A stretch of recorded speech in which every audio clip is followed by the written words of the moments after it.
There is something quietly unsettling that happens when you look back at a version of yourself from 2 or 3 years ago. You notice the same patterns, the same hesitations, the same way of avoiding certain conversations, the same tendency to reach for your phone when silence gets uncomfortable, the same cycle of starting something new and quietly abandoning it before it ever becomes real. You swore you had changed. You made the decisions, read the books, listened to the podcasts, and yet, somehow here you are again. Same loop, same person. The question worth asking is not why you failed to change. The deeper question is why the brain fights so hard to keep you exactly as you are, even when you consciously want something different. This is not a motivation problem. It is not a willpower problem. What you are experiencing is a neurological and psychological system working exactly as it was designed to work.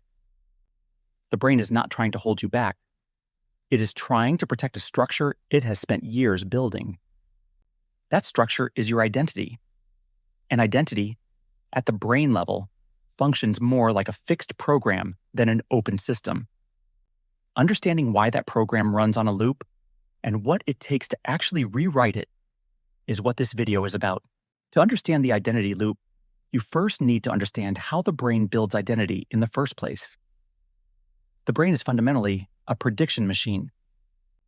Its primary job is not to experience the world as it is. Its job is to anticipate the world based on what has already happened. Every experience you have, every behavior you repeat, every emotional response you develop gets stored as a kind of mental shortcut. Neuroscientists call this process synaptic strengthening. When neurons fire together repeatedly, the connection between them becomes stronger, faster, and more automatic. Over time, your brain stops treating repeated behaviors as choices. It begins treating them as facts about who you are. This is where identity forms. Not from a single decision, not from a dramatic moment of self-realization, but from the slow accumulation of repeated patterns.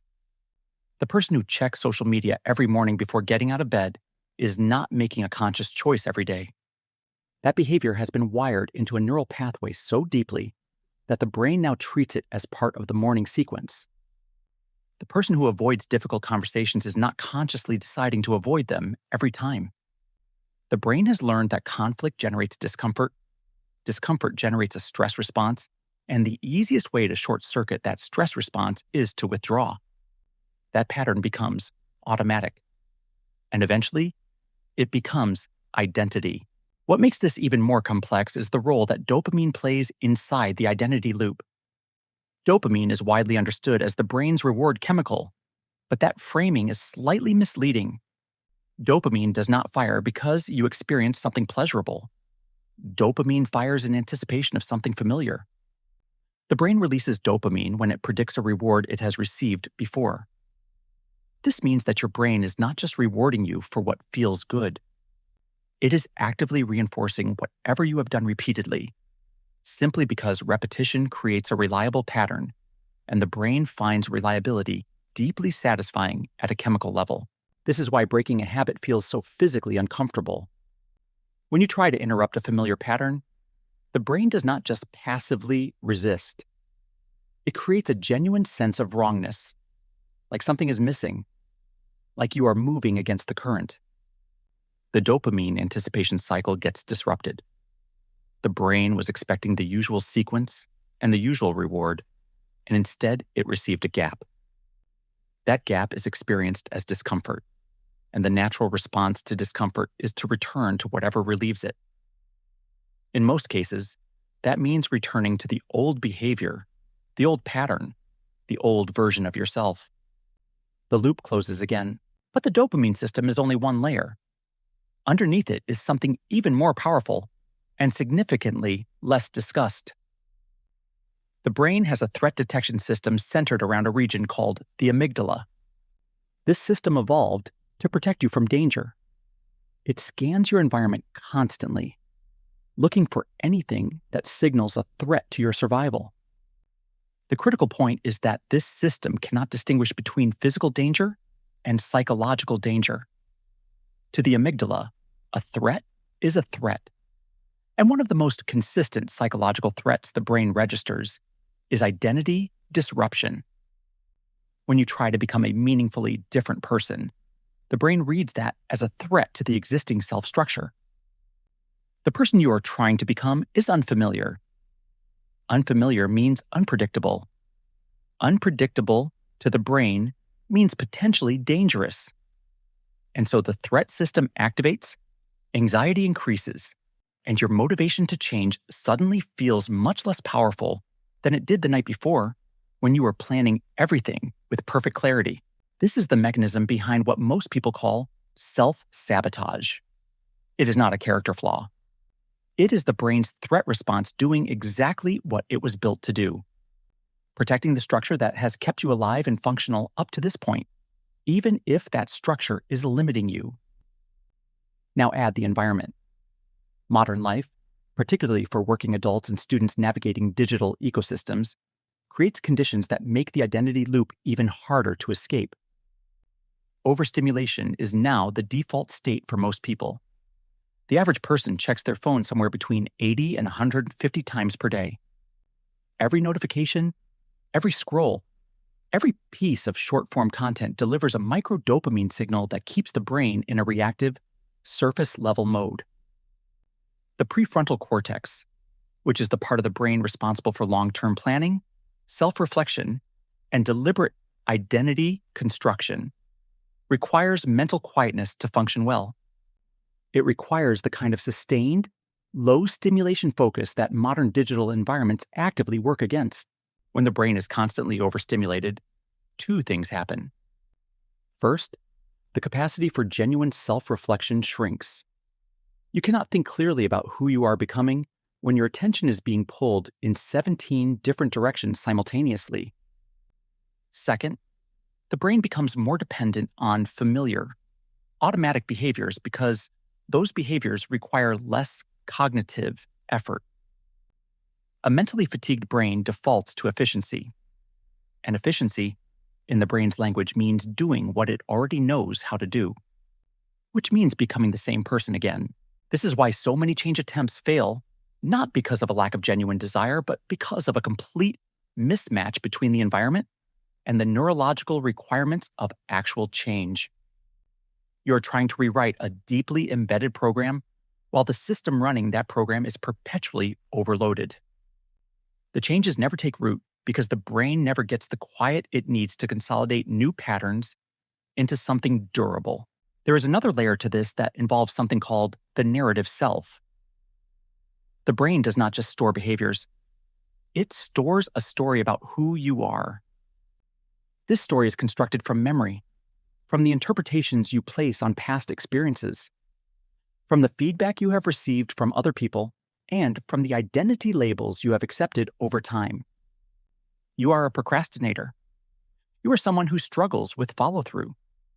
You are someone who gets anxious in social situations. These labels, once accepted, function as filters. The brain automatically selects information that confirms the existing narrative and discards information that contradicts it. Psychologists call this confirmation bias, and it operates at a depth most people never fully appreciate. The troubling reality is that even your perception of your own behavior is shaped by this narrative filter. When you succeed at something that contradicts your self-image, the brain tends to minimize it. That was luck. That was a one-time thing. When you fail at something that confirms your self-image, the brain amplifies it. See, I knew this would happen. This is exactly what I always do. The story stays consistent. The loop continues. So what does it actually take to interrupt this? The answer is not willpower, and it is not motivation, because both of those operate on the surface of the existing identity structure. Real change requires working at the level where identity is actually built, which is the level of repeated neural activation. The brain rewires through consistent experience, not through intention. Intention without repeated behavior produces no lasting structural change. What this means practically is that the identity shift has to come before the behavior change feels natural, not after. Most people wait until a new behavior feels comfortable before they claim it as part of who they are. But neurologically, that sequence is backwards. The brain does not make you feel comfortable with something before you repeat it. It makes you feel comfortable with something because you have already repeated it enough times to create a reliable pathway. You have to act like the person you are trying to become before your brain agrees that you are that person. This creates a period of cognitive dissonance that feels deeply uncomfortable, and that discomfort is not a sign that something is wrong. It is a sign that the rewiring is actually happening. Reducing the overstimulation in your environment is not optional for this process. It is structural. The prefrontal cortex needs consistent access to calm, low stimulation states in order to do the work of deliberate self-construction. This means building periods of genuine cognitive rest into your daily life, not as a luxury, but as a neurological requirement. It means reducing the frequency of dopamine micro-hits that keep the brain locked in reactive mode. Not because distraction is morally wrong, but because a brain in constant reaction mode cannot build new identity structures. It can only reinforce old ones. The behavioral change needs to be small enough that the amygdala does not register it as a threat. Large dramatic identity changes trigger the threat system at full force. Small, consistent behavioral shifts fly under the radar. They accumulate gradually, without setting off the alarm. Over weeks and months, the new neural pathways strengthen. The new pattern starts to feel less foreign. The brain begins to predict it, begins to anticipate it, begins to incorporate it into the existing identity story.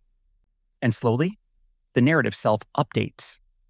Not because you forced it, but because the repeated evidence became too consistent to ignore. What you are ultimately trying to do is become unfamiliar to your old self. That process has a neurological cost, a period of discomfort, of resistance, of the brain pulling you back toward what it already knows. That pull is not a sign of failure. It is simply the physics of the system.